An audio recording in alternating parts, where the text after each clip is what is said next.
Professora de Relações Internacionais do Instituto Mauá de Tecnologia, Flávia Loz de Araújo. Muito boa noite, professora. Obrigado por aceitar nosso convite. Olá, Vitor. Boa noite. Professora, queria entender quais são os riscos dessa escalada, de tensões entre os Estados Unidos e a Venezuela. O que a gente pode esperar, para os próximos dias, próximas semanas, enfim? O grande problema é que o governo de Donald Trump é imprevisível. Então a gente não sabe até que ponto é só uma ameaça ou se de fato teremos uma ação concreta, o que é muito arriscado não só para a Venezuela, porque a gente tem aí uma possibilidade de um conflito civil, já que você tem apoiadores e também pessoas que são contrárias, opositores ao regime de Maduro. E também para a nossa região, porque isso cria uma instabilidade na Venezuela que pode se espalhar por toda a região. Você deve lembrar, em várias dessas crises que a Venezuela atravessou, a gente teve vários refugiados, pessoas que fugiram do regime de Maduro, inclusive aqui para o Brasil. Então, a ameaça, a gente não sabe até que ponto vai se concretizar, mas cria uma tensão em toda a América Latina.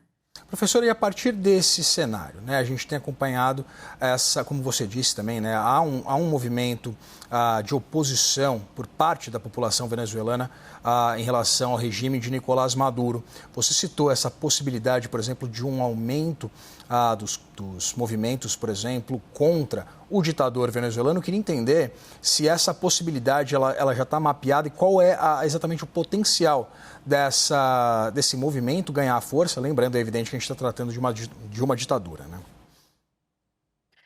Vitor, essa pergunta é interessante porque você tem as instituições venezuelanas a favor do Maduro, inclusive as Forças Armadas, além dessas milícias que são uma espécie de braço civil das Forças Armadas, ou seja, são parcelas da população que são a favor de Maduro e que estão armadas, estão recebendo treinamento militar.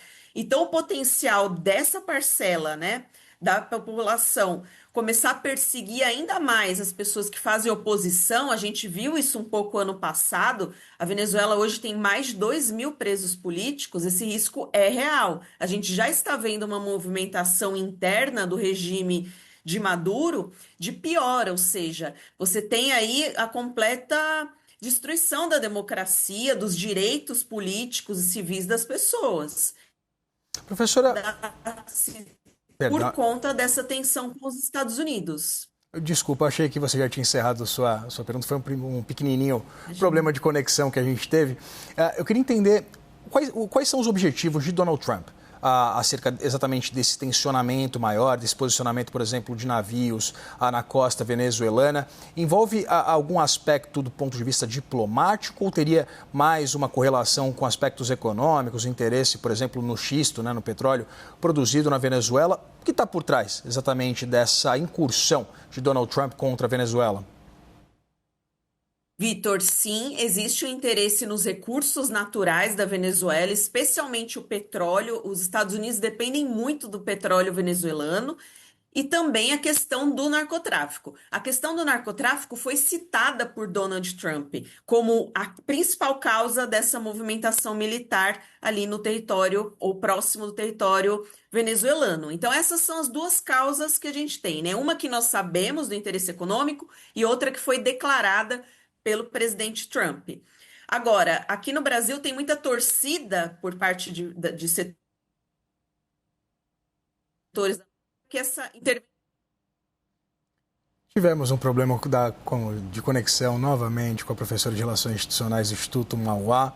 A gente tem ainda a professora aqui, não? Temos a professora. Por favor, professora, pode concluir. A gente teve um probleminha ali, a gente parou de te ouvir, mas por favor. Desculpa, eu dizia então que a gente tem essas duas causas. E em nenhum momento Donald Trump disse que o problema era o regime venezuelano, que ele reinstauraria a democracia. Então, não adianta ficar numa torcida por isso. Os interesses americanos nesse país são outros. Em nenhum momento ele falou em democracia, restauração do Estado de Direito. Então, a situação é muito mais complexa do que essa disputa esquerda e direita, como a gente costuma ver as coisas aqui no Brasil. O problema é muito mais profundo do que esse. Como sempre é, né, professora? A gente conversou aqui com a professora de Relações Internacionais do Instituto Mauá de Tecnologia, Flávia Lodge Araújo. Agradeço muito, Flávia, por conversar com a gente aqui, ter essa disponibilidade de conversar com a gente no nosso plantão aqui de sábado. Obrigado. Obrigada. Boa noite. Boa noite.